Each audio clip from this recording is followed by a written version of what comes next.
Hello,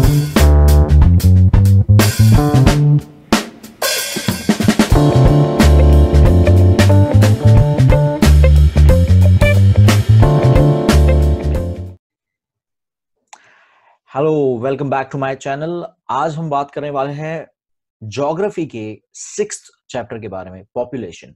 अब तक हमने 5 चैप्टर देख चुके हैं। लास्ट चैप्टर हमारा क्लाइमेट रिलेटेड था एंड हमने अभी तक जो सीक्वेंस हमारा चल रहा है, ब्राजील इंडिया का हम कंपैरिजन कर रहे हैं एंड हमारा जो सीक्वेंस है वो हमने देखा कैसे नेक्स्ट चैप्टर को अफेक्ट करता है, कैसे सारी चीजें आपस में रिलेटेड है। फिजियोग्राफी, लोकेशन एक्सटेंट से कैसे फिजियोग्राफी में फर्क पड़ता है, उसके वजह से कैसे वहां के पर्टिकुलर क्लाइमेट में फर्क पड़ता है, उसकी वजह से कैसे लास्ट हमारा जो natural vegetation and wildlife देखा था उसमें कैसे फर्क पड़ता है because of a particular region. तो ये अब ये सारे region, physiography, climate and vegetation, ये चीजों की वजह से कैसे एक पर्टिकुलर कंट्री के अंदर पॉपुलेशन में असर होता है वो हम चीज देखेंगे। ओके, बहुत ही सिंपल सा टॉपिक है। मोस्टली चैप्टर सिर्फ क्वाइट रीडिंग टाइप ऑफ है, इंफॉर्मेशन है, फैक्ट है पूरे।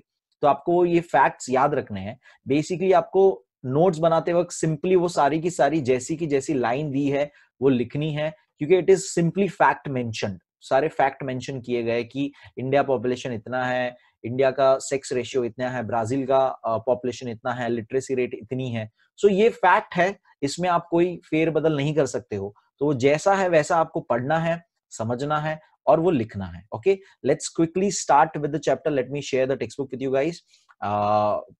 अगर आपने अभी तक मेरे चैनल को सब्सक्राइब नहीं किया है, please subscribe to the channel and follow me on Instagram and Facebook पे। एक्सपर्ट क्लासेस के नाम से चैनल पेज मिलेगा आपको इंस्टाग्राम पे। And as you can see textbook आपको दिख रही होगी। सो ग्राफ बेस्ड पूरा चैप्टर है। ग्राफ, सिंपल सिंपल ग्राफ्स दिए हैं वो हम स्टडी करेंगे एंड उसके एक्सप्लेनेशन दिए हैं एज यूजुअल, ज्योग्राफिकल एक्सप्लेनेशन दिए हुए हैं उसके।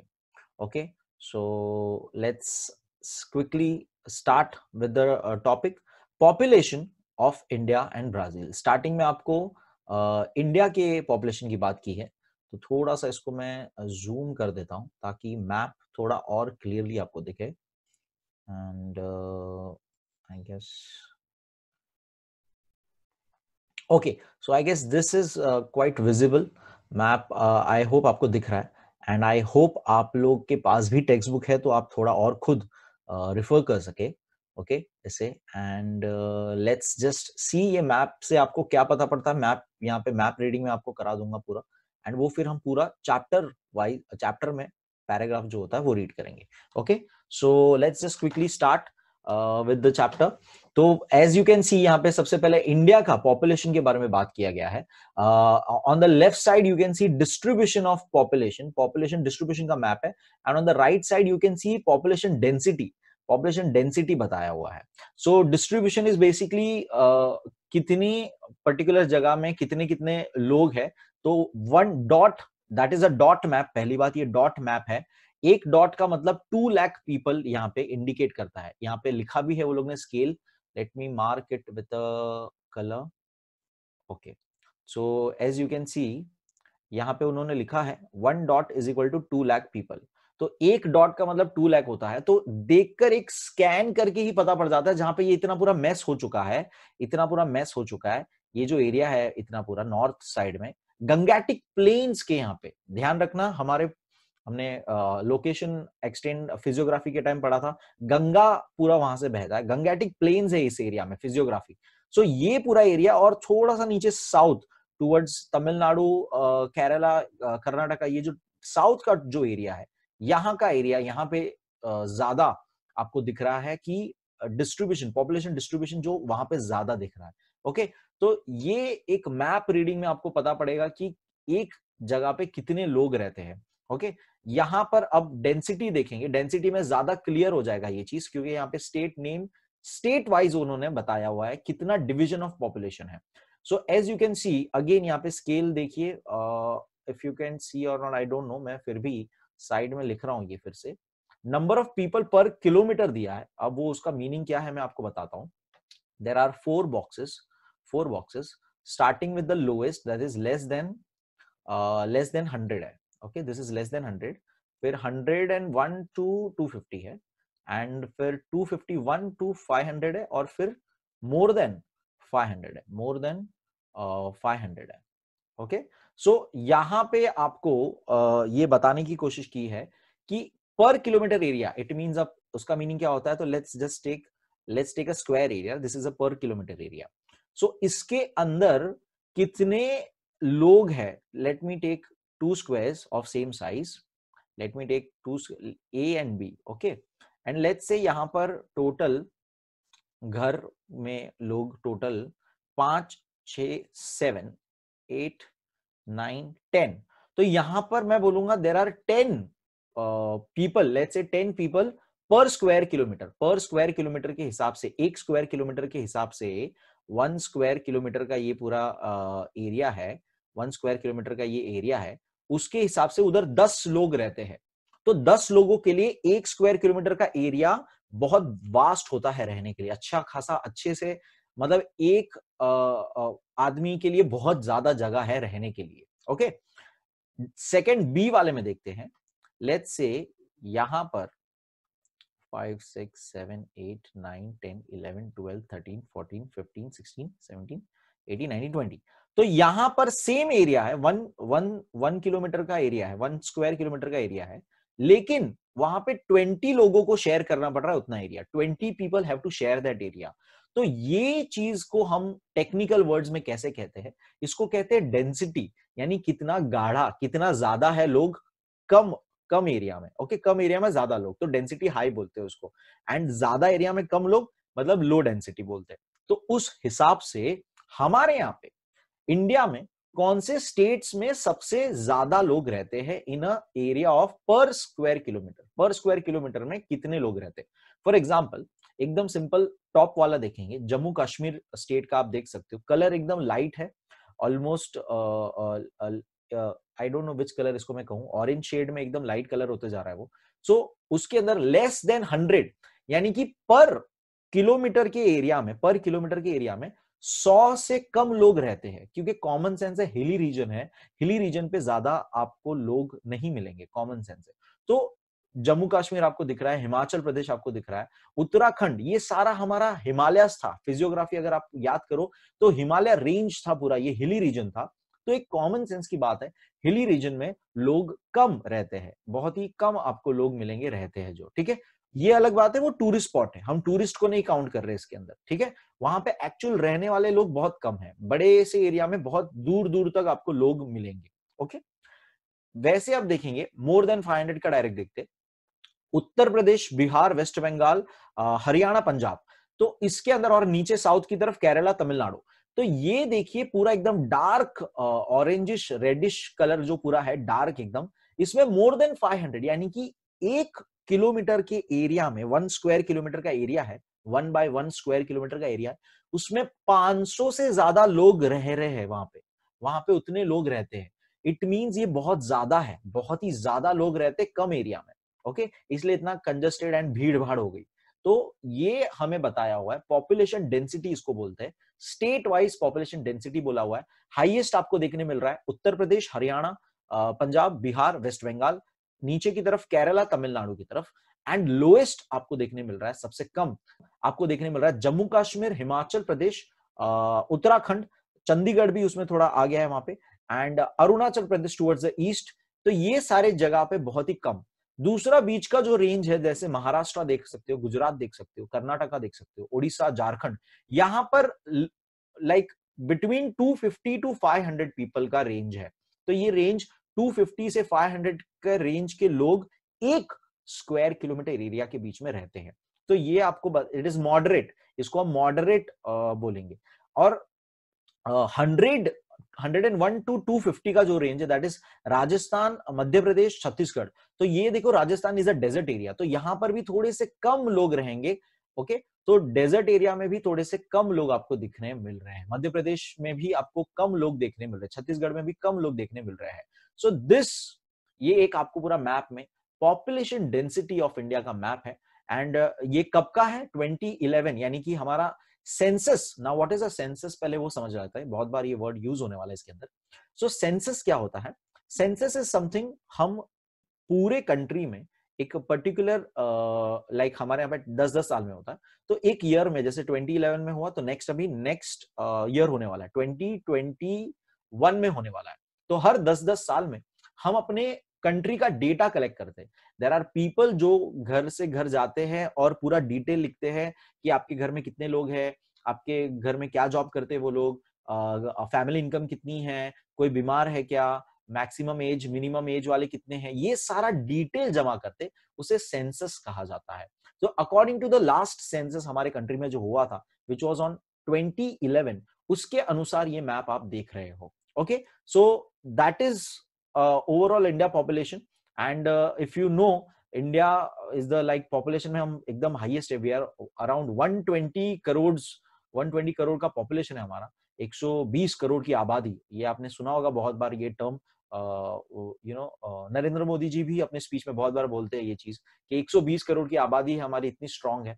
And important thing, interesting thing is that कि एट दिस मोमेंट हमारे यहाँ पे यूथ का पॉपुलेशन ज्यादा है, इसीलिए हमारे कंट्री को यंग कंट्री भी कहा जाता है, बिकॉज हमारे यहाँ पे यूथ जो है, यूथ यानी यंग पीपल जो है in the age group of 18 to let's say 35-40 का जो रेंज है, सो 18 टू 35 को जो रेंज है यूथ कहा जाता है, because they are the main working population. Working population जहां पे ज्यादा होती है वो कंट्री ज्यादा तेजी से ज्यादा बेटर डेवलपमेंट के प्रोसेस में होती है। We are a developing country, हम डेवलपिंग कंट्री में आते हैं। Okay, we are in the process, हम उस प्रोसेस में जारी है, गोइंग टुवर्ड्स डेवलपमेंट। ओके, तो हमारे यहाँ पे ये अभी ये जो मोमेंट, ये जो टाइम चल रहा है, this is a good time. हमारे यहाँ पे यूथ का पॉपुलेशन बहुत ज्यादा है, तो हम ज्यादा बेटर डेवलपमेंट कर सकते हैं। Okay, so let's just dive into the chapter now. Map मैंने आपको पूरा बता दिया, उससे रिलेटेड क्वेश्चंस हम अभी देखेंगे क्या है। ऑलमोस्ट मेरे ख्याल से मैंने क्वेश्चंस भी ओरली बता दिया आपको यहाँ पे, but let's practically see that. Okay, let me zoom out this so I can refer the chapter. So that was the population distribution of India. So population, 6th chapter हमारा। Population is an important resource of any country. The qualitative aspects of population are important for a nation's economic and social progress. Let's study the population of Brazil and India. So already जैसे मैंने बोला कि population हमारा इतना important resource है, it is a human resource, इतना important resource है, उसी के दम पे हम लोग सब कुछ करते हैं।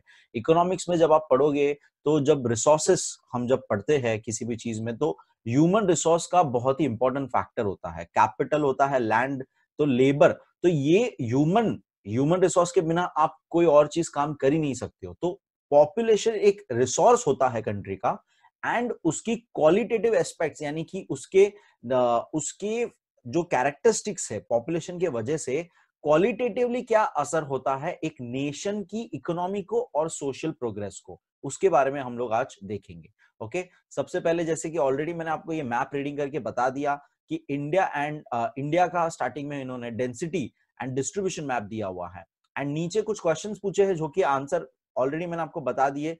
Let's just quickly again state the highest population density. तो आप डेंसिटी मैप देख के डायरेक्ट बता सकते हो कि हाईएस्ट यानी मोर देन 500 वाला उत्तर प्रदेश, यहाँ पे बिहार, वेस्ट बंगाल, ये सारे हाईएस्ट डेंसिटी वाले स्टेट्स है। लोएस्ट पॉपुलेशन डेंसिटी यानी कि लेस देन 100 वाले जम्मू कश्मीर, हिमाचल प्रदेश, अरुणाचल प्रदेश, ये लोएस्ट पॉपुलेशन डेंसिटी वाले हैं।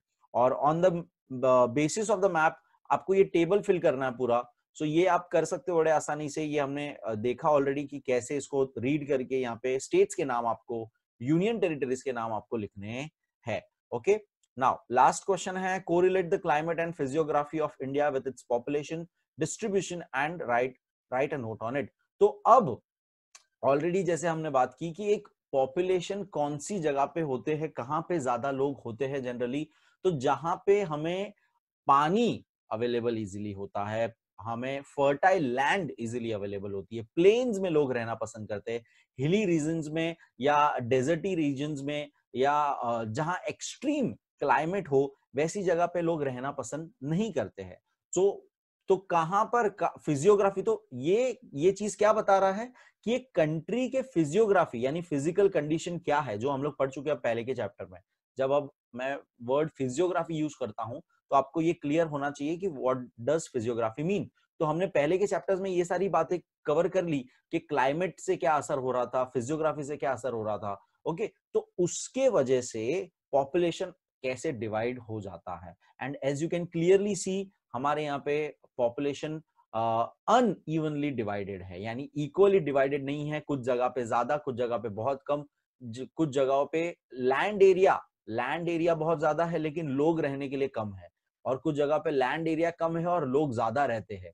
सो यही चीज से दिक्कत हो जाती है, और वही चीज को डेंसिटी कहा जाता है, जैसे मैंने आपको टेबल में भी बताया था। ओके, सो इस चीज का ज्योग्राफिकल एक्सप्लेनेशन क्या है, let's actually start the chapter now. India's population is around 121 crores according to census 2011. So आपको मैंने ऑलरेडी बताया कि हमारा 120 करोड़ के आसपास का पॉपुलेशन, 120 करोड़ की आबादी है। आप ये बात सुनते होंगे स्पीचेस वगैरह में कि हमारी 120 करोड़ की आबादी, 120 करोड़ की आबादी है।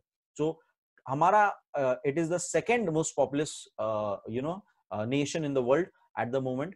And census 2011, now what is census 2011? तो सेंसस इज समथिंग हमारे हर एक कंट्री में इनफैक्ट एक पर्टिकुलर टाइम के बाद, लेट्स से हमारे यहाँ पे 10 इयर्स में, सो एवरी 10 इयर्स हमारे यहाँ पे एक सर्वे होता है जिसके अंदर गवर्नमेंट एम्प्लॉयज, टीचर्स एंड जो भी अपॉइंट किए जाते हैं, वो सब लोग हर एक सिटीजन के घर घर जाके, पर्सनली घर घर जाके इंफॉर्मेशन कलेक्ट करते हैं दैट कितने लोग हैं मेंबर, सबका एज ग्रुप क्या है, डिजीज है क्या किसी को, कोई कितनी फैमिली इनकम है।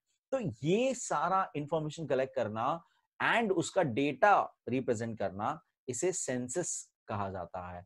तो इसी से एक्चुअली पता पड़ता है कि हमारे कंट्री में कितने लोग हैं। ये 121 करोड़ नंबर कैसे आया इनके पास? सो ये बिकॉज ऑफ सेंसस, ये काउंट किया गया है बाकायदा पूरा। ओके, सो ये चीज की जाती है, उसे सेंसस कहा जाता है। तो हमारे यहाँ पे एवरी 10 इयर्स होता है।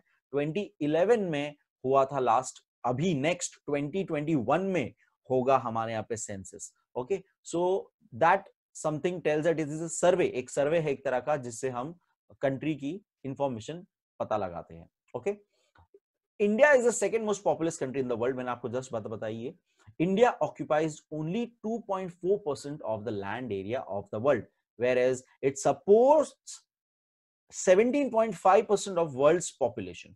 तो अब पहले तो ये देखिए कि इसका मीनिंग क्या होता है। तो let me okay draw it out for you. Okay, so ये कह रहा है कि जितनी लैंड है वर्ल्ड में जितनी लैंड है उसमें से सिर्फ 2.4%, वर्ल्ड में जितनी लैंड है उसमें से सिर्फ 2.41% का लैंड कवर है हमारा। इंडिया का जितना लैंड अगर काउंट करेंगे तो वर्ल्ड के हिसाब से 2.41% का लैंड है। और उसके अंदर कितने लोग रहते हैं? उसके अंदर वर्ल्ड में जितने लोग हैं उसके 17.5% रहते हैं, जो कि बहुत ज्यादा हो जाता है, बहुत ज्यादा है। ये क्या, इससे क्या प्रॉब्लम इंडिकेट हो रही है कि हमारे पास लैंड कम है, और उतने लैंड जितने लोगों को सपोर्ट कर सकती है उससे कहीं ज्यादा लोग हमारे यहाँ पे रहते हैं। इसीलिए पॉपुलेशन ज्यादा लगता है, कम एरिया में ज्यादा लोग।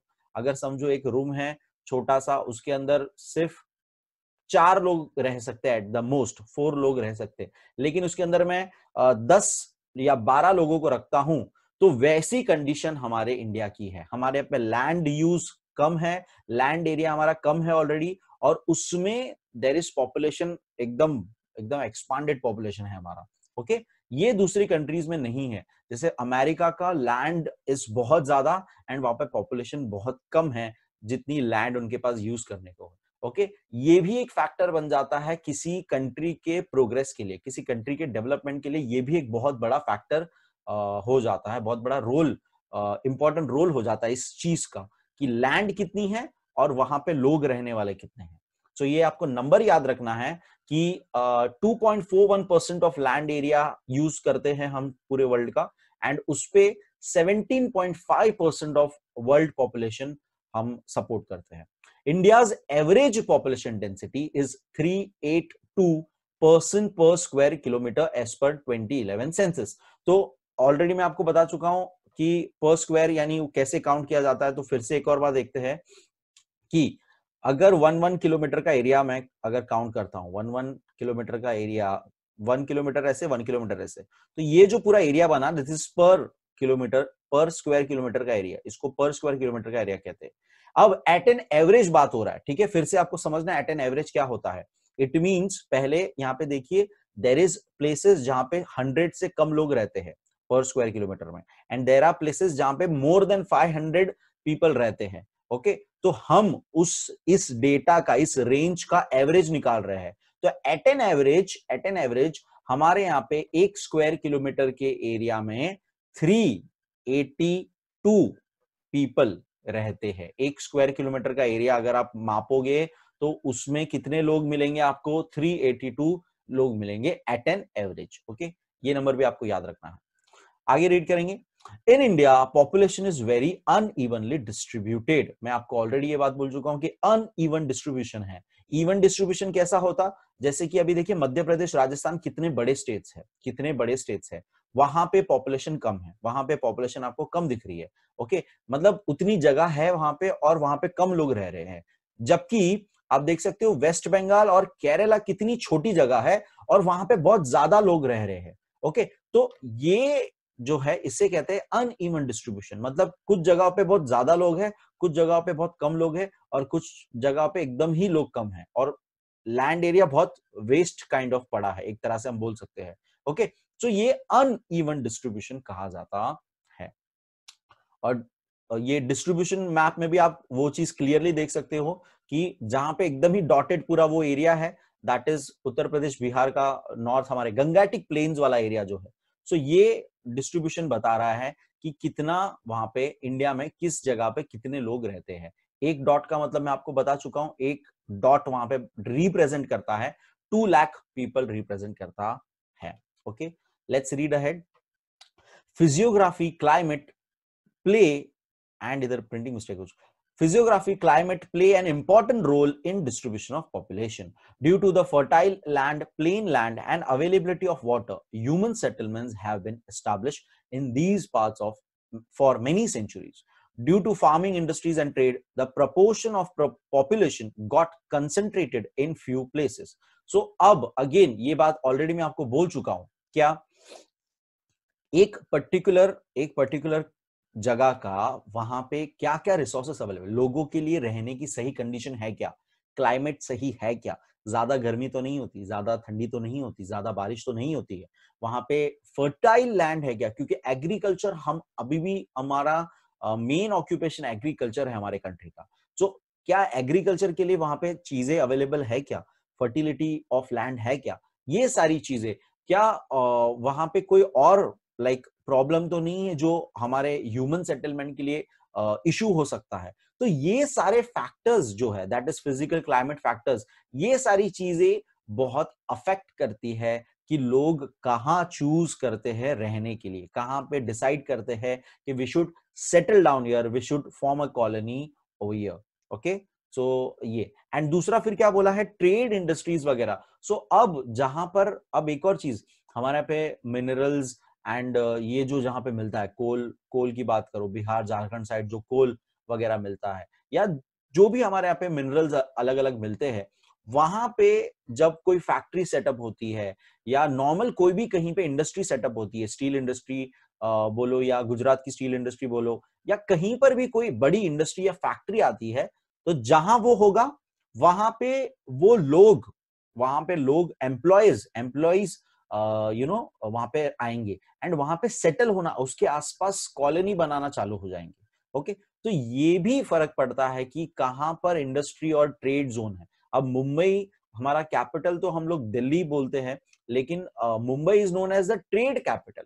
क्योंकि मुंबई से कितना, मुंबई इज इतना ऐसा सिटी है जहां से सब कुछ पूरे कंट्री का ट्रेड रिलेटेड, कॉमर्स रिलेटेड बहुत सारा काम होता है। ओके, तो ट्रेड कैपिटल हम मुंबई कहते हैं। तो जहां पे इंडस्ट्रीज एंड ट्रेड है, उसके वजह से भी बहुत फर्क पड़ जाता है कि कहां पे पॉपुलेशन, कहां पे लोग ज्यादा रहना प्रिफर करते हैं। Okay, so for example the northern plains of the country because it is fertile, Delhi, Kolkata, Mumbai, Pune, Bengaluru, Chennai, ये सारे सिटीज है अलग अलग। On the contrary, in the mountainous hilly region, dry desert areas, dense forest areas, density is sparse because of inaccessibility, absence of facilities and tough life।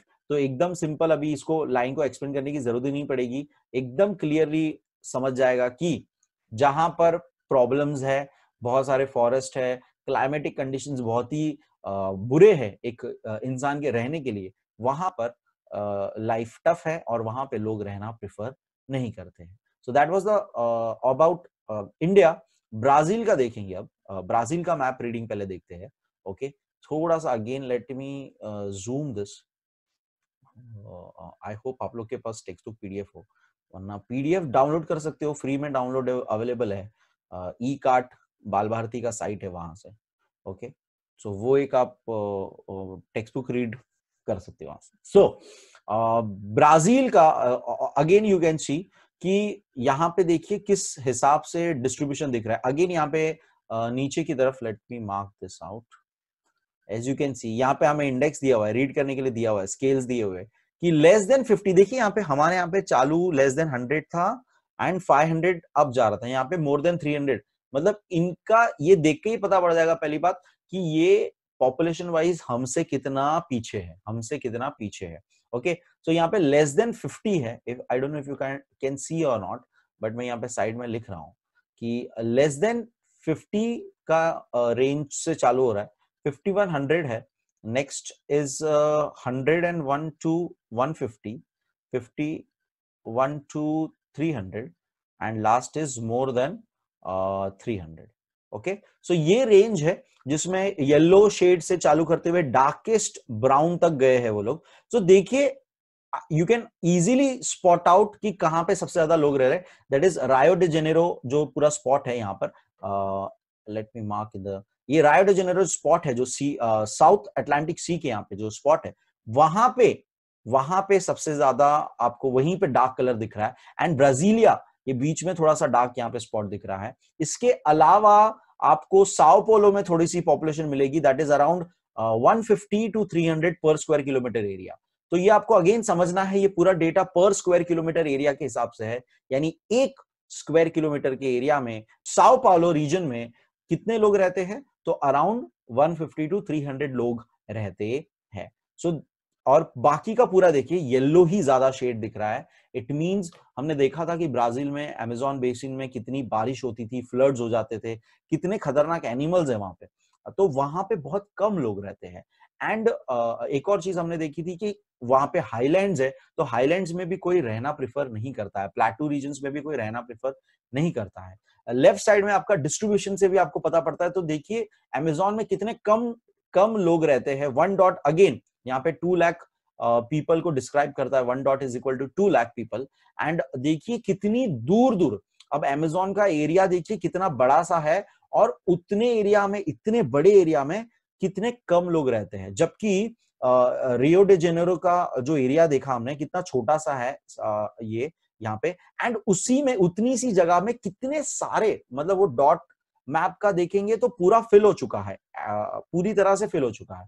So it means कितना कंजेस्टेडली वो लोग वहां पे रहते हैं, कम सी जगह में कितने कंजेस्टेडली वहां पे लोग रहते हैं। ओके, सो एक ओवरऑल लार्जेस्ट, अगर यहाँ पे अच्छा एक और चीज, ब्राजील का land area is more then India का लैंड एरिया। एंड ऑब्वियसली बात है, देख के आपको समझ में आ जाएगा ब्राजील का population is very much less than India का एरिया, इंडिया का population. And it means if I tell you Brazil का population is around 19 crore and 19 to 20 crore है, एंड हमारे यहाँ पे सिर्फ यूपी हमारे यहाँ पे सिर्फ उत्तर प्रदेश का पॉपुलेशन 20 करोड़ है। तो उससे आप अंदाजा लगाइए, ये डेटा से आप अंदाजा लगाइए कि हमारे यहाँ पे जितने लोग सिर्फ यूपी में मौजूद है, उतने लोग पूरे ब्राजील में हैं। पूरे ब्राजील, पूरे कंट्री के 19 करोड़ लोग हैं और यूपी में हमारे 20 करोड़ लोग रहते हैं। तो आप उससे एक ब्रॉड माइंडेड इमेज बनाइए कि कितना डिफरेंस है, कितना फर्क पड़ जाता है पॉपुलेशन के वजह से। और यहाँ पे इनके पास इतनी लैंड है, इतना रिसोर्सेज है अपना अलग तरीके से यूज करने का, एंड हमारा कंडीशन तो आप जानती हो कैसा है पूरा। सो ये मैं बताने की कोशिश कर रहा हूं कितना फर्क पड़ जाता है एक पर्टिकुलर जगह के पॉपुलेशन इंक्रीज होने के वजह से। Okay, let's read ahead, let me zoom out to read it properly. So Brazil का अब यहाँ पे अगेन नीचे क्वेश्चंस वगैरह दिए हुए। So make friends with map, observe 6.2a 6.2b।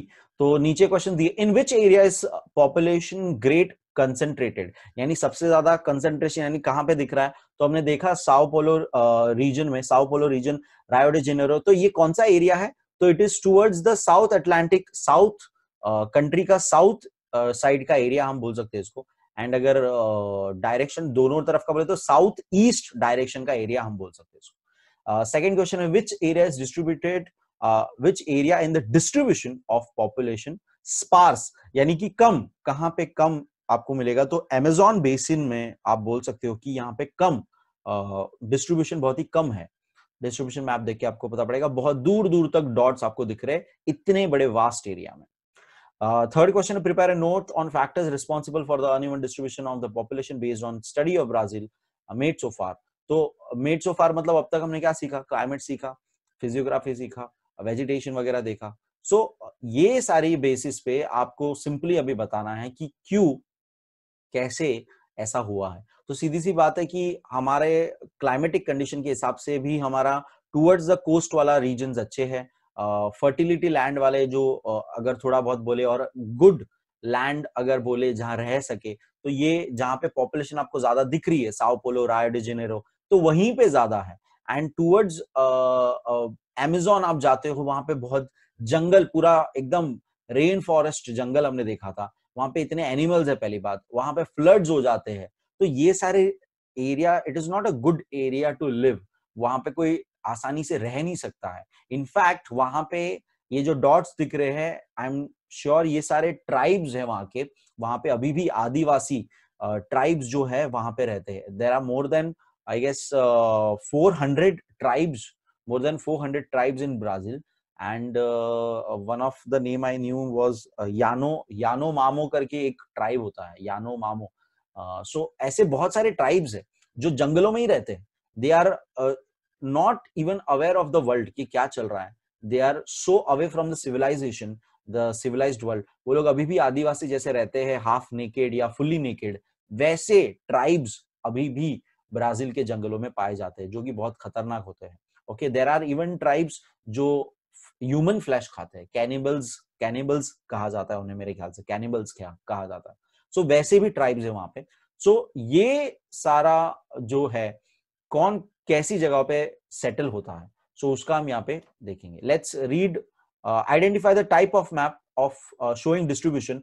तो ये तो मैं आपको स्टार्टिंग में बोल चुका था कि ये डॉट टाइप ऑफ मैप है, ये डॉट मैप इसको बोलते हैं, डिस्ट्रीब्यूशन का मैप जो आप देख रहे हो। जोग्राफिकल एक्सप्लेनेशन, तो अब इसका पढ़ते हैं हम लोग। Brazil is the most populate country in south America continent. तो ओके, ये देखिए कंफ्यूजिंग लाइन, आपको कंफ्यूज करने के लिए थोड़ी सी एक लाइन दी है। बोला गया है Brazil is the most populate country. तो ये पढ़ते ही पहले दिमाग आपका बोलेगा कि अरे ब्राजील मोस्ट पॉपुलेटेड कैसे हो गया। जरा रिलैक्स होके ध्यान से उसको पूरा लाइन पढ़िए। मोस्ट पॉपुलेट कंट्री कहां पे? साउथ अमेरिकन कॉन्टिनेंट पे, मतलब वहां पे कॉन्टिनेंट जो हमारा साउथ अमेरिका कॉन्टिनेंट है, उस कॉन्टिनेंट पे ब्राजील सबसे ज्यादा पॉपुलेटेड है। इट मींस वहां पे दूसरी जो छोटे मोटे कंट्रीज थे हमने देखी थी, अर्जेंटीना वगैरह जो थे, वो सब उतने वहां पे, उससे भी कम पॉपुलेशन वहां पे है। ठीक है। एंड अगर आपको कॉन्टिनेंट के हिसाब से बोलूं तो एशिया हमारा कॉन्टिनेंट है, वहां पे सबसे ज्यादा पॉपुलेट कंट्री कौन होगा? ये आप मुझे बताइए, बहुत ही सिंपल सा आंसर है, आप मुझे बताइए। ओके, सो इंडिया आंसर नहीं है, ये मैं आपको हिंट देता हूं। So Brazil is most populated country in South American continent, अपने कॉन्टिनेंट में वो सबसे ज्यादा पॉपुलेटेड है, with a population around 19 crore. जैसे मैंने आपको ऑलरेडी बोला 19 करोड़ के आसपास की पॉपुलेशन है उसकी, अकॉर्डिंग टू सेंसस 2010। तो वहां पे भी 10-10 साल में सेंसस होता है, लेकिन स्टार्ट ऑफ द डेकेड में होता है, एंड 2010 का सेंसस की वजह से हमें पता पड़ता है कि वहां पे अराउंड 19 करोड़ लोग हैं। It ranks 5th in the world. सोचिए जरा, मतलब जरा सा इमेजिन करिए, first is China, second with 120 crore, 120 crore is India, फिर थर्ड, फोर्थ, फिफ्थ 19 करोड़ के साथ Brazil is the fifth, rank fifth करता है पॉपुलेशन वाइज। मैं आपको बताने की कोशिश कर रहा हूं कि कितना गैप है। 120 crore is on the second place, and there is only third and fourth और फिफ्थ पे 19 करोड़। तो कितना ज्यादा गैप है इन द वर्ल्ड पॉपुलेशन। और ये मैं आपको बताने की कोशिश कर रहा हूं कि इंडिया की रिसोर्स, इंडिया का ह्यूमन रिसोर्स कितना ज्यादा है लोगों से, पूरे कंट्री, जितने कंट्रीज है वर्ल्ड में उससे कितना ज्यादा है हम लोग। यानी कि सेकंड नंबर पे और फिफ्थ नंबर पे डिफरेंस देखिए कितना है। सो ये मैं आपको बताने की कोशिश कर रहा हूं कि हम लोग पॉपुलेशन, हमारा रिसोर्स कितना इंपॉर्टेंट है और हम लोग कितने ज्यादा पॉपुलेटेड कंट्री है। Okay, 121 crore, it's on second number, and दो स्टेप नीचे फिफ्थ नंबर पे, the fifth highest, fifth rank पे is Brazil with only 19 crore. यानी सिर्फ हमारा यूपी का 20 करोड़ पॉपुलेशन ब्राजील से ज्यादा है। Okay, it is also the fifth in the world with respect to area. अब एरिया के हिसाब से भी ब्राजील फिफ्थ पड़ता है। It occupies 5.6% of world total land and has 2.78% of world total population. तो देखिए, सबसे पहले तो एरिया ऑलमोस्ट डबल हो गया। हमारा area, if I remember correctly, it was 2.41%, और इनका लैंड एरिया इज 5.6% वर्ल्ड का एरिया, एंड हमारा पॉपुलेशन वाज 17 समथिंग परसेंटेज हम सपोर्ट कर रहे थे, एंड ये लोग 2.78% ही सिर्फ पॉपुलेशन को, वर्ल्ड के पॉपुलेशन को सपोर्ट करते हैं। तो ये देखिए कितना वास्ट डिफरेंस है, और ये नंबर्स आपको याद रखने हैं। Okay, therefore the density of population is around 23% पर स्क्वायर किलोमीटर। तो अब ये लाइन तो आपको डायरेक्ट समझ जानी चाहिए कि व्हाट डज पर स्क्वायर किलोमीटर की डेंसिटी मतलब क्या होता है। इट मींस एक स्क्वायर किलोमीटर के एरिया में सिर्फ 23 पीपल है, और उनके लिए इतना बड़ा एरिया है रहने को, जो कि बहुत बड़ा एरिया होता है। 23 लोगों के लिए 1 किलोमीटर का, स्क्वायर किलोमीटर का पूरा एरिया बहुत ज्यादा होता है। Okay, so let's read ahead. The distribution of population is very uneven in Brazil. ये तो हमने यहाँ पे भी देखा कि इंडिया में भी अनइवन है, ब्राजील में भी अनइवन है। Towards south east coastal area में हमने देखा मैक्सिमम पॉपुलेशन वहीं पे है, एंड आगे पूरा कंट्री खाली पड़ा है। The majority of Brazilians have concentrated within 300 kilometres of the, let me scroll up, of the coast होगा मेरे ख्याल से, eastern coast, of the eastern coast areas also called the coastal lowlands. Therefore, the agriculture industries have flourished well here. As a result, higher density of population is found here. तो अब ये लोग बोल रहे हैं कि 300 किलोमीटर का radius, it means that, late me mark this out, ये ईस्ट कोस्ट है पूरा, ये ईस्ट कोस्ट है पूरा, this is your east coast, ये ईस्ट कोस्ट है पूरा। तो ये इतने ईस्ट कोस्ट में 300 किलोमीटर अंदर जाऊं, खाली 300 किलोमीटर का रेडियस खींचता हूं, तो उतने में ही आपको मैक्सिमम लोग, मैक्सिमम पीपल मिल जाएंगे। यानी मैक्सिमम लोग 300 किलोमीटर की रेंज में ही रहते हैं कोस्ट से। एनीवन इज, कितना दूर है कोस्ट से, they are only 300 kilometres away from the coast, ऐसा वो कह रहे हैं। इसीलिए पूरा यहां पे ही लोग रहे हैं, तो यहीं पे एग्रीकल्चर इंडस्ट्री वगैरह सब कुछ यहीं पे है, एंड अगेन उसी के वजह से वहीं पे लोग सेटल हुए हैं, ऐसा वो बता रहे हैं। On the other hand, the interior यानी अंदर की तरफ, यहाँ पे towards Amazon basin, in the Amazon basin is very sparsely populated. तो बहुत ही कम, वेरी स्पार्सली पॉपुलेटेड, बहुत ही कम लोग अमेज़न बेसिन में रहते हैं।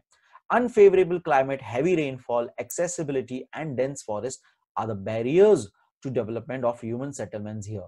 Therefore, settlements occur only in few places in Amazon basin. तो ये तो ऑलरेडी मैंने आपको बताया कि वहां पे इतना बारिश होता है, फ्लड होता है, फॉरेस्ट इतना घना घना जंगल है, वहां पे जाना ही मुश्किल है, एक्सेसिबिलिटी नहीं चीजों की, तो सीधी सी बात है, इसलिए लोग कम सेटल होते हैं.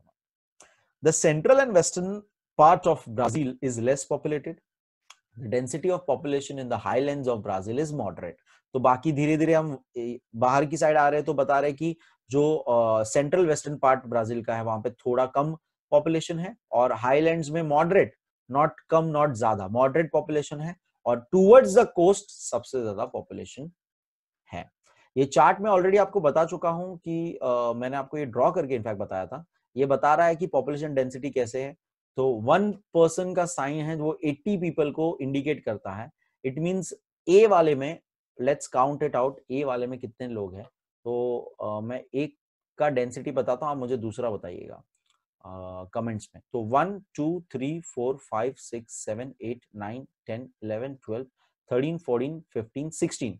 तो 16 इंटू 80 पीपल आप कर दोगे तो 8 6 48, 4 कैरी, 8 1 8, 1 2 0. सो इतने स्क्वायर किलोमीटर, 1 स्क्वायर किलोमीटर का एरिया है, उसमें 1280 लोग रहते हैं. जबकि बी वाले में देखिए बहुत ज्यादा लोग हैं, तो that is you need to count this, कितने ये सिंबल्स है और उसको इंटू 80 करना है, and you will tell me कि यहाँ पे कितने 1 किलोमीटर के एरिया में कितने लोग रहते हैं.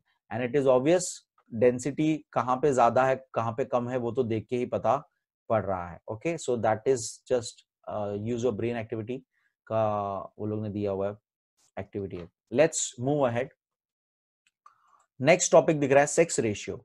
ओके, सो सबसे पहले पता होना चाहिए what is a sex ratio. It is nothing but simply the ratio मतलब दो जन के बीच का कंपैरिजन है. ये पहले आपको समझना है व्हाट इज द रेशियो, दो जन के बीच का कंपैरिजन. तो सेक्स रेशियो यानी कि मेल और फीमेल. ओके, सेक्स यानी कि मेल या female. Okay, so number of female पर 1000 male, that is called sex ratio. यानी कि सिंपल भाषा में कितनी फीमेल्स है 1000 मेल के अगेंस्ट कितने फीमेल्स है, क्या वो इक्वल है. यानी 1000 मेल्स है 1000 फीमेल्स है तो रेशियो इक्वल है. ओके, एंड अगर 1000 मेल्स है, 1000 आदमी लोग है, तो उसके सामने सिर्फ 900 वुमेन है, 900 वुमेन्स है, तो ये इक्वल सेक्स रेशियो नहीं हुआ, ये सेक्स रेशियो कम हो गया. ओके, तो सेक्स रेशियो क्या है, it is the number of females पर 1000 मेल्स. 1000 मेल्स के अगेंस्ट कितनी फीमेल्स है. तो ये अब पहले इससे समझना है कि इससे क्या फर्क पड़ता है, इससे क्या प्रॉब्लम हो जाती है, तो ये समझना है पहले. एक कॉमन एकदम एकदम सिंपल सी बात करते हैं. अगर 1000 लोग हैं, ठीक है, 100 का भी नहीं, डायरेक्ट 1000 का लेते हैं एग्जांपल. अगर 1000 लोग है, मेल, ओके, 1000 आदमी लोग हैं, और अगर फीमेल कम है, फीमेल लेट्स से 900 है, इट मींस दैट 100 आदमी लोग की शादी नहीं होगी. 100 आदमी लोग की शादी नहीं होगी, ये आपको लॉजिक समझना है. ओके, सेक्स रेशियो में फर्क आने से ये प्रॉब्लम हो सकती है. ओके, एंड उससे इसी चीज से बहुत ज्यादा और असर हो सकती है कि डेवलपमेंट में हम बोल सकते हैं कि असर हो सकता है कि इतने लोग की शादी नहीं हो रही है, एंड उससे पूरा ओवरऑल हमारा इकोनॉमिक स्ट्रक्चर में, सोशल स्ट्रक्चर में फर्क आ जाएगा. ओके, दूसरी तरफ इसका ऑपोजिट अगर देखते हैं, लेट्स से फीमेल्स ज्यादा है 1000 या 1000 से ज्यादा, एंड मेल्स उतने कम है, तो भी प्रॉब्लम हो जाती है कि इतनी फीमेल्स लोग की शादी नहीं होगी. और अगर उतनी फीमेल्स लोग की शादी नहीं होगी तो उतने लोग डिपेंड हो जाएंगे वर्किंग क्लास के ऊपर, या अगर वो लोग भी वर्किंग कर रहे हैं तो अगेन, अगर विमेन्स भी वर्किंग कर रहे हैं तो again structure, social structure, economical structure change हो जाएगा. कहने का मतलब सेक्स रेशियो में डिफरेंस आने से, ज्यादा गैप होने से बहुत ज्यादा फर्क आ जाता है पूरे ओवरऑल डेवलपमेंट में, लिटरेसी रेट में, कितना वर्किंग क्लास है, कितना डिपेंडेंट क्लास है, ये सारी चीज में बहुत ज्यादा फर्क आ जाता है. नाउ ब्राजील और इंडिया के सेक्स रेशियो की बात करें तो इंडिया में तो सेक्स रेशियो पहले से कम रहा है, 1000 से एट एन एवरेज 1000 से कम ही रहा है. हार्डली एक दो स्टेट है मेरे ख्याल से जिसमें सेक्स रेशियो इज काफी अच्छा है। You tell me in the comment section, ढूंढ के ये बात सर्च करिए कौन से स्टेट में, साउथ के मेरे ख्याल से एक स्टेट में है, कौन से स्टेट में सेक्स रेशियो बहुत अच्छा है हमारे यहाँ पे। ओके, सो हमारे यहाँ पे सेक्स रेशियो बुरा ही रहा है। There are many reasons. पहली बात तो हमारे यहाँ पे वुमेन को अच्छी तरह से ट्रीट नहीं किया जा रहा। पहले से हम पहले भी सिविक्स वगैरह के चैप्टर्स में ये बात कर चुके हैं कि हमारे यहाँ पे फीमेल फोइटिसाइड क्या होता है, बच्चे को पता पड़ने पर कि ये लड़की है उसको पहले ही अबॉर्शन करा देना। सो पहली बात तो ये अब इलीगल है हमारे यहाँ पे। स्टिल हमारे यहाँ पे ये कहीं ना कहीं गली कुसुए में छोटे मोटे डॉक्टर्स ये सारी चीजें करते हैं। एंड हमारे यहाँ पे बैन है, हमारे यहाँ पे इलीगल है to know the sex of a child, यानी कि बच्चा मेल है कि फीमेल है ये जानना इलीगल है। हमारे यहाँ पे अलाउड नहीं है ये जानना।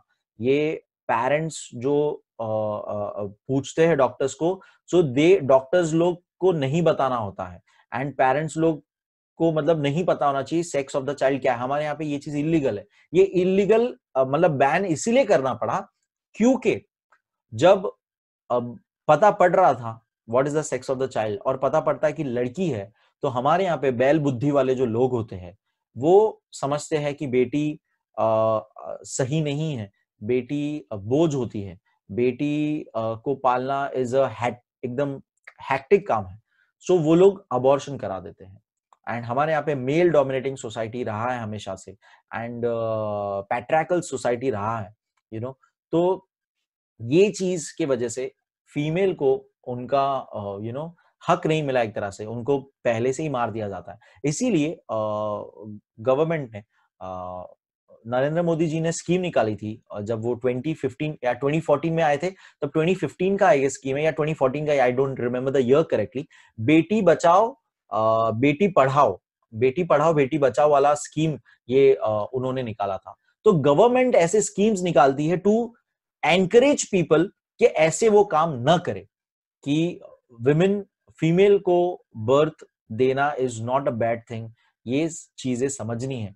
जरा सोचिए अगर फीमेल्स ही नहीं होगी तो मेल्स शादी किससे करेंगे, वो आगे पूरा वो जनरेशन आगे कैसे बढ़ेगा। ओके, तो ये लॉजिक एकदम सिंपल सा लॉजिक है एक्चुअली, जिससे बहुत बड़ा असर हो सकता है किसी चीज के ऊपर। तो फीमेल्स को ये हमारे यहाँ पे राइट है अभी, एंड अबॉर्शन करना गलत चीज है। एंड मेल हो या फीमेल फर्क नहीं पड़ना चाहिए, चाइल्ड क्या हो, सेक्स ऑफ द चाइल्ड से फर्क नहीं पड़ना चाहिए। तो ये यहाँ पे हमारे यहाँ पे बहुत सारे क्या बोलते हैं उसे, अंधविश्वास मानो या एक तरह से नैरो माइंडेड बोल सकते हैं हम, नैरो माइंडेड पीपल है हमारे यहाँ पे जो ये समझते हैं कि फीमेल्स नहीं है गुड फॉर अ चाइल्ड, बड़ा ही बच्चे मेल ही होने चाहिए, तो फीमेल नहीं होने चाहिए। ऐसा हमारे यहाँ पे एक टेंडेंसी है, लोगों की थिंकिंग है, जिसकी वजह से हमारा सेक्स रेशियो जो है हमेशा से नीचे रहा है। अब जाके कहीं ना कहीं वो थोड़ा सा ग्राफ ऊपर की तरफ बढ़ रहा है, लेकिन फिर भी हमने इक्वल रेशियो अभी तक नहीं किया हुआ है। So let's read the ratio. यहाँ पे अगर आपको ये चार्ट दिख रहा है, I don't know if you can see the numbers, but I am gonna right it down थोड़ा सा। यहाँ पे नीचे ईयर दिया हुआ है, 10-10 साल का गैप दिया हुआ है, 10-10 ईयर्स का गैप दिया हुआ है सेंसस के हिसाब से। ओके, एंड यहाँ पर आपको 900 से 100 एंड 100 1000 100 का नंबर दिया हुआ। ओके, एंड 920 940, सो ये देखिए 1000 लिख रहा हूं मैं डायरेक्ट, 1000 के ऊपर से ही स्टार्ट हो रहा है। ब्राजील का सेक्स रेशियो 1000 के ऊपर ही है। और देखिए आफ्टर 2001 तो बहुत ही प्यारा इंक्रीज हो चुका है। इट मींस ब्राजील में at present there are more females than males, यानी कि फीमेल लोग ज्यादा है, गर्ल्स ज्यादा है ब्राजील में than boys than male. Okay, ये 2001 से देखिए 10 साल में एकदम इंक्रीज ऊपर की तरफ डायरेक्ट पूरा ग्राफ चला गया। तो ये चीज भी एकदम मतलब ओके, इक्वल होना ठीक, जो स्टडी चल रहा था that is kind of okay, but एक ज्यादा हो जाना भी थोड़ा सा प्रॉब्लम हो सकता है, क्योंकि इतनी फीमेल्स अब शादी के लिए उनके पास पहली बात तो मेल्स ही नहीं, और वो फिर या तो वर्किंग हो जाएगी, और वर्किंग हो जाएगी तो वो अगेन पूरा रिवर्स इफेक्ट क्या हो जाएगा, वर्किंग हो जाएगी तो she will not go for marriage and settle down. Generally case ऐसा ही होता है कि if a woman is working and all that, तो वो सेटल्ड लाइफ के लिए नहीं जाती है कि घर गृहस्थी संभालना, बच्चे पालना, ये सब। तो अगेन ये पूरा इफेक्ट हो जाएगा कि अगर जनरेशन ही आगे नहीं बढ़ेगा तो बहुत ज्यादा इम्बैलेंस, फ्यूचर में इम्बैलेंस हो जाएगा। कि अगर समझो ये बढ़ते गया तो पूरे कंट्री में फीमेल्स ही बचेगी, तो कहीं ना कहीं उनका एज हो जाएगा और नेक्स्ट जनरेशन के लिए बच्चे ही नहीं है। ओके, तो ये ऐसा भी नहीं होना चाहिए, एक स्टेडी मेंटेन होना चाहिए हर चीज का। तो ये यहाँ पे ये बढ़ तो रहा है which is a good thing, लेकिन ये और अगर बढ़ गया नेक्स्ट आने वाले, अभी तो ये 2011 का डेटा है, तो 2021 के हिसाब से अगर ये फिर से और अगर बढ़ जाता है तो ये तो बहुत आगे जाके प्रॉब्लम हो जाएगी ब्राजील वालों को। इंडिया में देखिए पहले से कम 940 से तो चालू हो रहा है हमारा, जो कि कम हो रहा है 71 तक तो कम हो रहा है, फिर थोड़ा सा ऊपर हो रहा है, फिर से कम हो रहा है। तो ये पहली बात तो फ्लक्चुएटिंग बोलते हैं उसको, ऊपर नीचे हो रहा है, फ्लक्चुएटिंग बोलते हैं। लेकिन 1991 से हमने थोड़ा थोड़ा प्रोग्रेस देखा और 2001 के बाद तो और एकदम, और अभी भी हम लोग ऊपर के कतार पे हैं, लेकिन फिर भी हम लोग 1000 का रेंज हमने क्रॉस किया नहीं है, 1000 का रेंज हमने क्रॉस किया नहीं है। सो ये एक ग्राफ है जिससे हमें पता पड़ता है कि सेक्स रेशियो क्या है और ये टोटल पॉपुलेशन कंपोजिशन क्या है। ओके, यहाँ पर साइड में ये क्या दिया, what do you think of the graph. Okay, बच्चों लोग का कन्वर्सेशन दिया हुआ है जिसमें दे आर आस्किंग के ग्राफ क्या बताता है, तो नीचे आंसर उसका दिया है कि ये sex ratio of Brazil and India बताता है। सो फिर एक क्वेश्चन है कि व्हाट इज सेक्स रेशियो, तो sex ratio means the number of females पर 1000 मेल्स इन द रीजन, तो ये तो मैं आपको ऑलरेडी बता चुका हूं। फिर इट इज एविडेंट, ये एकदम देखा जाता है from the graph that the number of women in Brazil has always been more than men, while in India they have never been more than men। तो ये तो हमने ऑब्जर्वेशन करके देख ही लिया खुद ही। Geographical explanation, with the reference of both the countries the characteristics of population are prominently notable।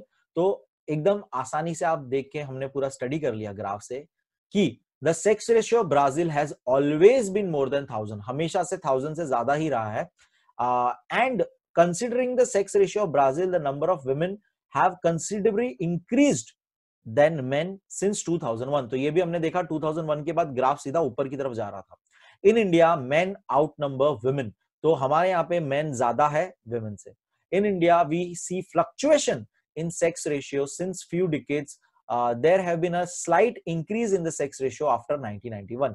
तो ये बात भी मैंने आपको बताया कि ऊपर नीचे हो रहे थे 10-10 साल के गैप में।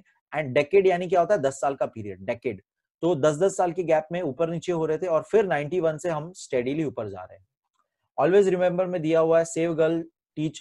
देखो यही मैं आपको बता रहा था कि जो स्कीम निकाली थी गवर्नमेंट ने, बेटी बचाओ बेटी पढ़ाओ, बेटी बचाओ बेटी पढ़ाओ का, तो वो यहाँ पे इंग्लिश में वो लिखा हुआ सेव गर्ल टीच गर्ल। तो ऐसा माना जाता है अगर एक लड़की पढ़ती है तो वो पूरे फैमिली, पूरे खानदान को पढ़ाती है, और एक मेल पढ़ता है तो सिर्फ बस अपने लिए पढ़ता है। ऐसा एक एक काइंड ऑफ एक थियरी है कि एक वुमन अगर पढ़ती है तो वो अपने पूरे फैमिली को पढ़ाती है करके। So give it a try में आपको क्वेश्चन है, what could be the reasons of lower sex ratio in any region. In India number of men outnumber women in this condition found in all, is this condition found in all the states of India, find out. तो जैसे कि मैंने कहा कि ऐसा हर state में नहीं है, देयर आर सम स्टेट्स जहां पे फीमेल का number is quite good and sex ratio is quite good. You tell me in the comment section कौन से स्टेट में इंडिया में sex ratio is good and कौन सी जगह पे सबसे वर्स्ट है। So if I tell you, if I know very well, Haryana वगैरह जो जगह है, यूपी हरियाणा जगह जो है, वहां पे बहुत ज्यादा ये है कि लड़की पैदा हो गई एंड लड़का पैदा नहीं हुआ। तो ये वो लोग थोड़ा सा बहुत मेल एंड फीमेल डोमिनेटिंग में वो लोग का ये चलता है नाटक। तो आप लोग बताइए स्टेट्स, कौन से स्टेट्स में are good numbers, sex ratio कहां पे अच्छा है इंडिया में। ओके, सो ये रीजन, अच्छा पूछ रहे रीजन क्या है लोअर सेक्स रेशियो का इन एनी रीजन। तो ये तो मैं ऑलरेडी हमने डिस्कस कर लिया ये बात कि किसी भी जगह पे क्यों रीजन है, क्योंकि लोगों की मेंटालिटी का इशू है। लोग एजुकेटेड नहीं है उतने ये समझने के लिए। पहली बात तो हमारे यहाँ पे लोअर एकदम छोटी बुद्धि वाले लोगों का ये मानना है कि it is in the hands of female, it is in the hands of a mother कि बच्चा मेल होगा कि फीमेल होगा। ये हमारे यहाँ पे बैल बुद्धि वाले ये समझते हैं पहले कि माँ जो होती है, जो जन्म देती है, उसके कंट्रोल में होता है कि लड़का होगा कि लड़की होगी। हमारे यहाँ पे सबसे बड़ा सवाल यही होता है, लड़का होगा कि लड़की होगी। मतलब इस चीज को इतना वो लोग ने इंपॉर्टेंस दे रखा है फालतू सा, लड़का होगा कि लड़की होगी, कोई भी होगा, क्या फर्क पड़ता है। ओके, तो ये पहली बात तो मानते हैं कि मदर के कंट्रोल में। ये साइंटिफिकली रॉन्ग है। ये हम लोग ने चैप्टर, साइंस के चैप्टर में, I don't know if cover किया है कि नहीं, उसमें आप पढ़ोगे कि फीमेल के कंट्रोल में रहता ही नहीं है। हार्मोनिक हार्मोन्स जो हमारे फीमेल्स के होते हैं एक्स एक्स होते हैं एंड मेल का हार्मोन एक्स वाई होता है। So it is up to a male, और उसके भी कंट्रोल में होता नहीं है प्रैक्टिकली, बट फिर भी it is in hands of a male कि सेक्स हार्मोन जो नेक्स्ट मतलब बच्चा होगा वो मेल होगा कि फीमेल होगा। वुमेन के कंट्रोल में वो है ही नहीं। और हमारे यहाँ पे बरसों सालों से वुमेन को टॉर्चर किया गया है कि तूने हमको लड़का ना ही दिया, ऐसा सब होता है। हम पिक्चर्स देखते हैं इसके ऊपर एंड कहीं ना कहीं आपने भी ये चीज देखा होगा अपने फैमिलीज, एक्सटेंडेड फैमिली में, जो ये सारी चीजें होती है कि तो बहू को बेसिकली कोसा जाता है कि तूने मुझे हमारे खानदान को वारिस नहीं दिया एंड ऑल दैट स्टफ। तो ये सारी एक रीजंस है कहीं ना कहीं। और ये थिंकिंग क्यों है? क्योंकि लोग एजुकेटेड नहीं है। तो एजुकेशन भी यहाँ पे बहुत इंपॉर्टेंट रोल प्ले करता है। एजुकेशन से आपको अभी नेक्स्ट हमारा टॉपिक आएगा फिर लिटरेसी का। तो लिटरेसी रेट भी हमारे यहाँ पे इंडिया में बहुत ही कम है। हमारे यहाँ पे लिटरेसी रेट कम है and very strangely, shockingly, Brazil में लिटरेसी रेट बहुत मस्त है। ब्राजील में लिटरेसी रेट बहुत अच्छी है। Okay, so we gonna learn about that next अभी आपको पहले आया है age and sex pyramid. So what is an age and sex pyramid? तो पहली बात तो ये ग्राफ देखिए, एक पिरामिड जैसा ही फॉर्म हो रहा है, जिसमें नीचे इंडिया का अगेन दिया है, ऊपर ब्राजील का दिया है, जिसमें इंडिया का बहुत ही बेटर है। तो ये मैं आपको ऑलरेडी फिर से मैंने बोला था आपको कि इंडिया जिस करंट स्टेट में अभी है, हमारे यहाँ पे यूथ बहुत अच्छा है, यूथ का पॉपुलेशन बहुत अच्छा है एंड धीरे धीरे वो कम होते जा रहा है। It means towards the age जैसे कम हो रहा है, ओल्ड एज पॉपुलेशन हमारे यहाँ पे कम होते जा रहा है। तो ये good, this is a good graph. Why? Because इससे ये चीज होती है कि वर्किंग क्लास ज्यादा है और डिपेंड होने वाला क्लास कम है। There are working class and depending class, जो काम कर रहे हैं, और रिटायर लोग। तो बुढ़े लोग काम नहीं करते, राइट? तो वो डिपेंडेंट हो जाते हैं। तो अगर बुढ़े लोग ज्यादा होंगे और वर्किंग क्लास कम होगा तो बैलेंस बिगड़ जाएगा, तो प्रॉब्लम हो जाएगी। अगर घर में कमाने वाले एक है और उसके ऊपर डिपेंड होने वाले 5 लोग हैं, तो ये बैलेंस बिगड़ जाएगा। जबकि कमाने वाले ही 2 या 3 है और डिपेंड होने वाला 1 या 2 ही है, तो इजी हो जाएगा। तो ये हमारे यहाँ पे अभी जो सिनेरियो चल रहा है, हमारा पॉपुलेशन का पूरा जो ये एज सेक्स पिरामिड की अगर बात करें तो बहुत अच्छा है, जिसमें हमारा पूरा लोअर से यूथ ज्यादा है एंड धीरे धीरे डिपेंडेंट क्लास कम होते जा रहा है। I don't know if you can see the numbers here, बाजू में नंबर्स दिए हैं। तो यहाँ पे एज दिया है फ्रॉम 0 to 4 एंड फिर 5 to 9, 4 साल का गैप है।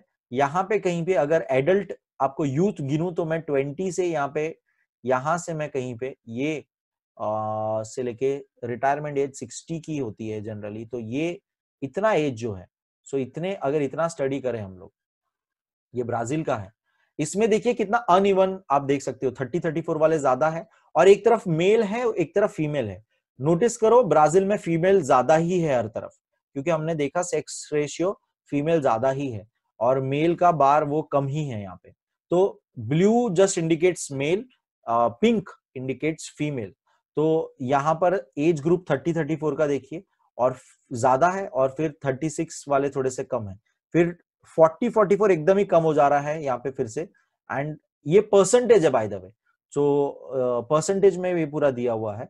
एंड यहाँ पे देखिए जितना 50 के ऊपर फिर वापस इतने ज्यादा है, इतने लोग डिपेंडेंट ज्यादा है, तो ये भी थोड़ा सा गलत है। एंड नीचे का भी देखिए फ्लक्चुएटिंग है, अप डाउन अप डाउन।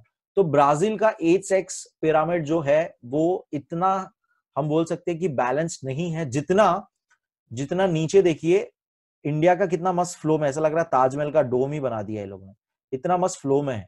मतलब एग्जैक्टली जितना होना चाहिए उस हिसाब से हमारा जो यूथ पॉपुलेशन इतना है, वर्किंग क्लास हम लोग आगे बढ़ते जा रहे हैं, नीचे वाले बच्चे बड़े हो जाएंगे, नीचे वाले बच्चे और बड़े हो जाएंगे, और बाकी के और उनके वो डिपेंड होने जाएंगे, और एकदम एज वाले वो तो मरते जाएंगे, डेथ रेट भी होगा, राइट, मरते जाएंगे। तो हम लोग जो है बैलेंस होते जा रहे हैं, वर्किंग क्लास हमेशा ज्यादा होना चाहिए, यूथ हमेशा ज्यादा होना चाहिए देन द डिपेंडेंट क्लास। तो ये एज सेक्स पिरामिड दो कंट्री का हमें दिया हुआ है, जिससे हम कंपेयर कर सकते हैं अगेन कि कितने यहाँ पे हमारे यहाँ पे एज ग्रुप में कितने लोग अवेलेबल है, वर्किंग क्लास कितना है और नॉर्मल डिपेंडेंट क्लास कितना है।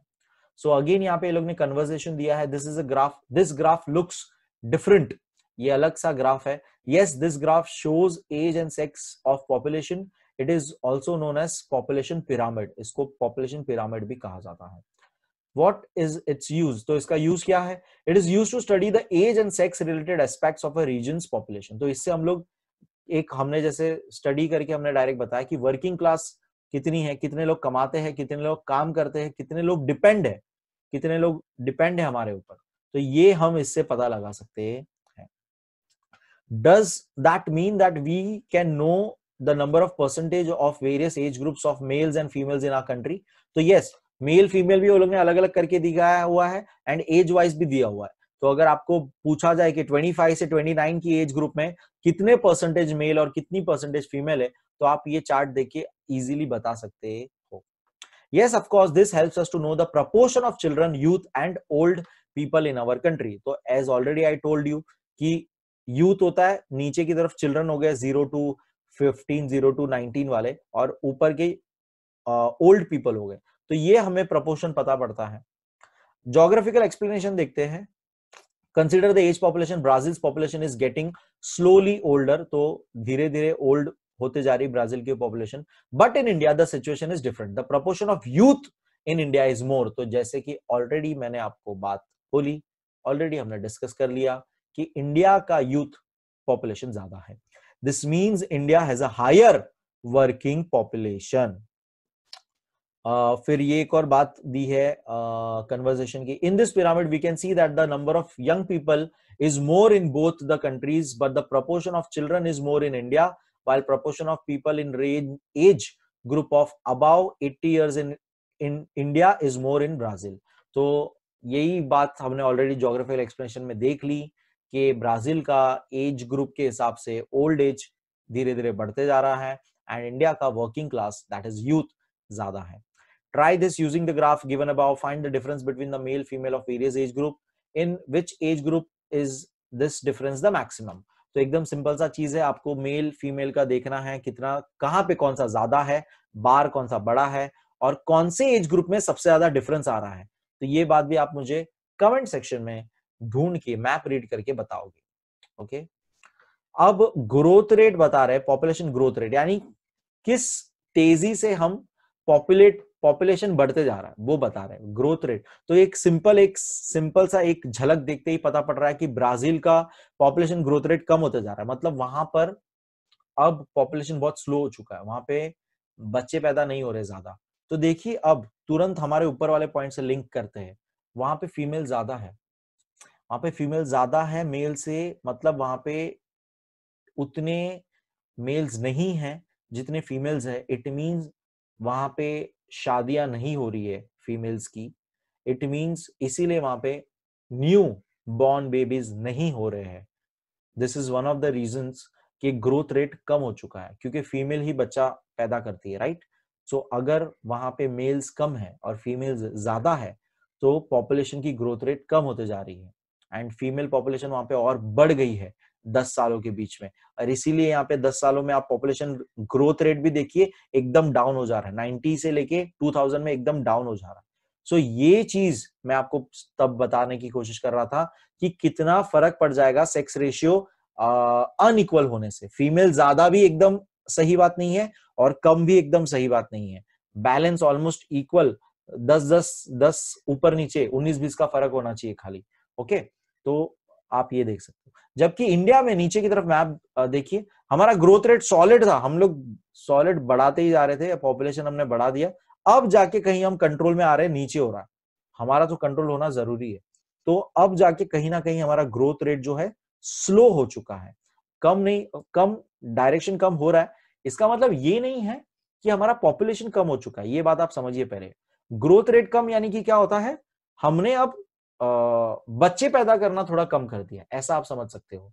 तो ये सारे स्कीम्स अगेन निकाली थी गवर्नमेंट ने कुछ सालों पहले, हम दो हमारे दो, फिर अब तो ऐसा है कि हम दो हमारा एक ही, और अब तो ऐसा है कि बच्चा पैदा मत करो, बेटर एडॉप्ट कर लो किसी जो जो चाइल्ड है जिसके पेरेंट्स नहीं है, या ऐसा ऑर्फनेज से किसी को एडॉप्ट कर लो rather than having your own, तो उतना एक पॉपुलेशन बैलेंस रहेगा। सो ये सारी चीजें, growth rate of population decline हो रहा है, इसका मतलब ये नहीं है कि पॉपुलेशन ओवरऑल हमारा कम हो गया, पॉपुलेशन तो अभी तक बढ़ ही रहा है, खाली हम तेजी से जो बढ़ रहे थे वो तेजी से पॉपुलेट नहीं हो रहे थे। मतलब पहले के आपको पता ही होगा, लाइक आपके कजिन्स और आपके पेरेंट्स के कजिन से आपको आइडिया होगा ही कि कितने चाचा, कितने बड़े पापा और सब कितने सारे हैं, राइट। एक जन के घर में 8-8 10-10 लोग हैं। तो वो चीज जो है अब वैसा नहीं है, अब न्यूक्लियर फैमिलीज है, और अब जो पॉपुलेशन है, पॉपुलेशन का जो ग्रोथ रेट है वो स्लो हो चुका है।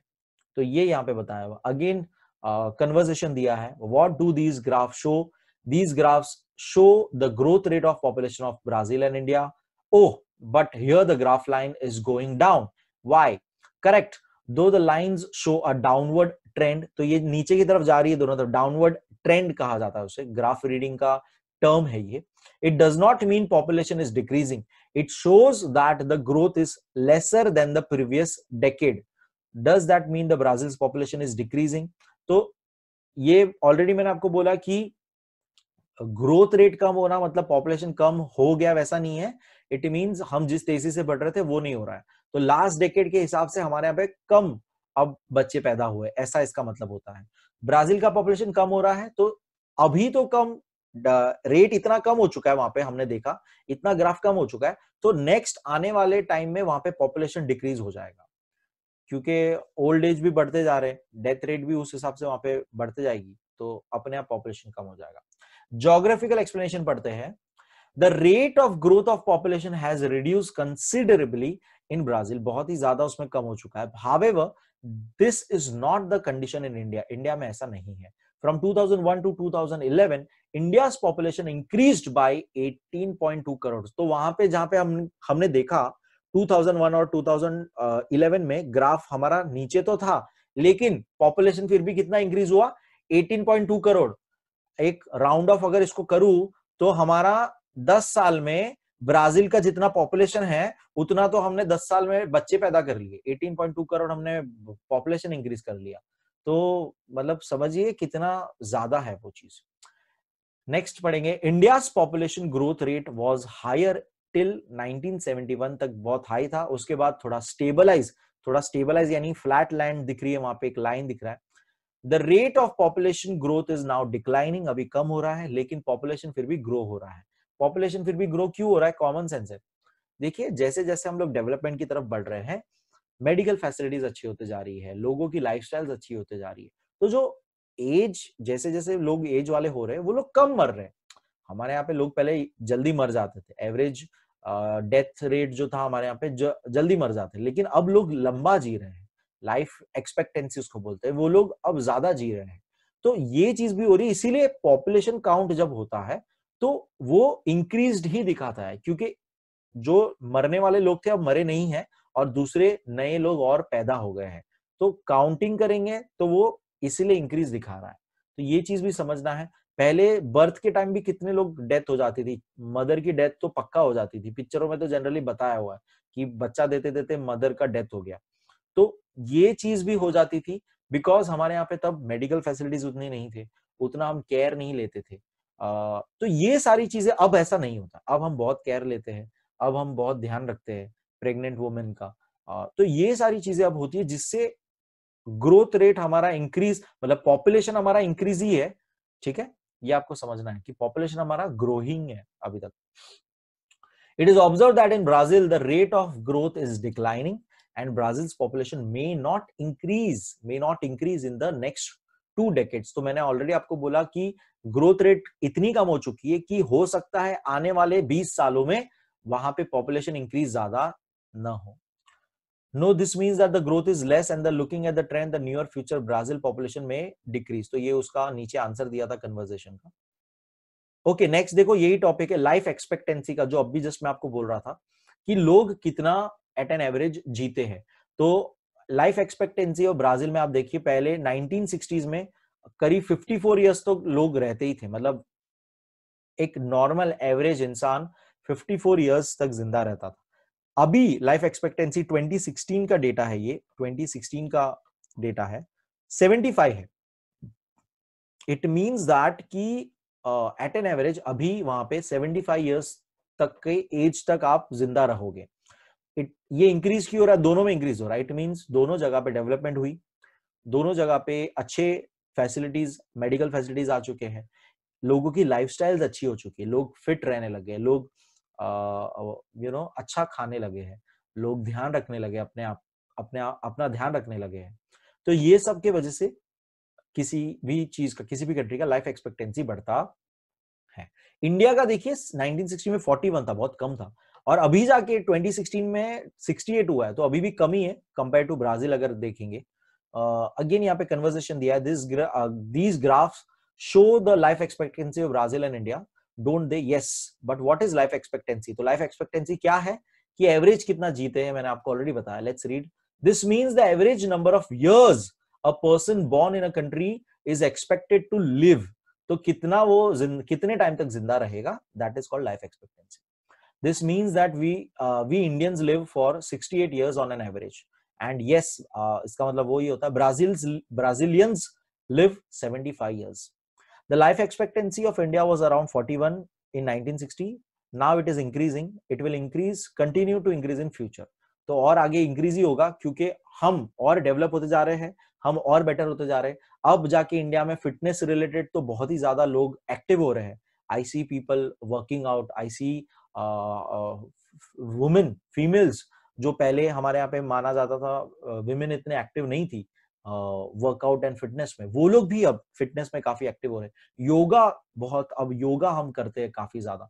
तो कहने की बात, हमने ऐसी लाइफस्टाइल अपनी कर दी है, ऐसा हम अच्छी तरह से रहने लगे हैं कि आगे जाके वो एज जो है बढ़ेगा ही, हमारा लाइफ एक्सपेक्टेंसी का एवरेज एज बढ़ने वाला है। ज्योग्राफिकल एक्सप्लेनेशन देखते हैं, the increase in life expectancy is an indicator of development of the society. तो ये क्या इंडिकेट करता है? गुड सोसाइटी, हम लोग गुड डेवलपमेंट हो रहा है हमारे सोसाइटी में, ये चीज इंडिकेट करता है।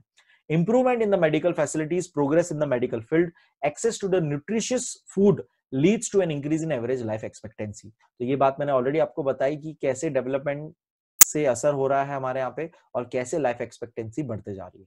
In most of the developing countries, life expectancy is still less, but with socio-economical development, it is increasing. तो दूसरे कंट्रीज में बहुत कम है, हमारे यहाँ पे बेटर होते जा रही है with betterment of the medical facilities, technologies, education, literacy rate. Next देखिए, लिटरेसी रेट का ही टॉपिक आ गया। मैंने आपको बताया था कि ब्राजील की लिटरेसी रेट बहुत अच्छी है। देखिए 74% थी इन 81 और अभी 92, यानी कि 90% से ज्यादा लोग वहां पे लिटरेट है, एजुकेटेड है वहां पे।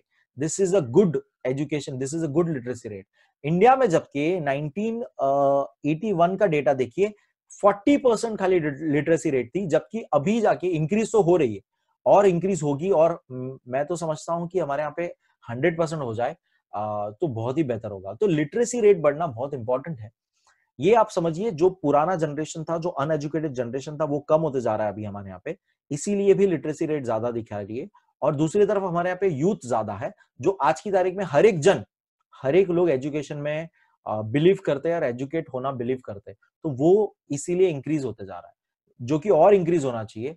हाँ, लिटरेसी बहुत इंपॉर्टेंट है, एजुकेट होना बहुत इंपॉर्टेंट है, उससे हमारा पर्सपेक्टिव वाइड होता है, हमारा थिंकिंग प्रोसेस अच्छा होता है, हम अच्छे डिसीजंस लेते हैं लाइफ में, अच्छा काम करते हैं लाइफ में बिकॉज ऑफ एजुकेशन।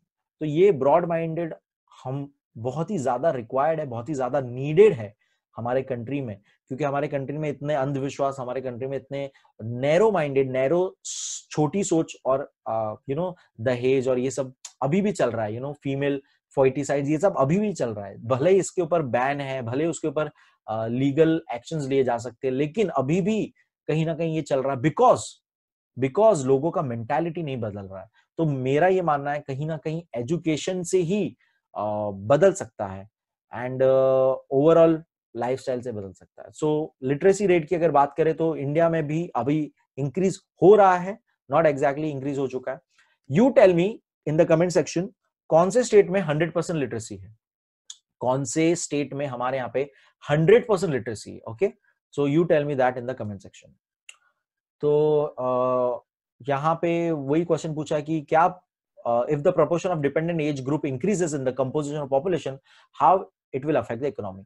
तो ये हमने ऑलरेडी डिस्कस किया कि एज ग्रुप डिपेंडेंट यानी ओल्ड एज अगर ज्यादा हो जाएंगे तो सीधी सी बात है इकोनॉमिक कंडीशन बुरे हो जाएंगी, क्योंकि कमाने वाला एक है, उसके ऊपर 5 लोग खाने वाले हैं, तो वो अकेला कितना काम करेगा, काम करने वाले लोग ही नहीं है पहली बात। तो इसका मतलब ये भी हो गया ना, तो अगर बिजनेस बढ़ाऊं भी, इकोनॉमी बढ़ाने के लिए मैं एम्प्लॉयमेंट जनरेट करूं भी, बट वो काम करने के लिए लोग ही नहीं है, वो एज ग्रुप 60 के ऊपर चले गए, रिटायर्ड लोग हैं, वो लोग काम नहीं कर सकते फिजिकली उतना, तो ये पूरा इकोनॉमिकली कंट्री को बहुत अफेक्ट हो जाएगा। Give it a try, study the indices of density maps of both the countries. What difference do you find? What conclusions can you draw?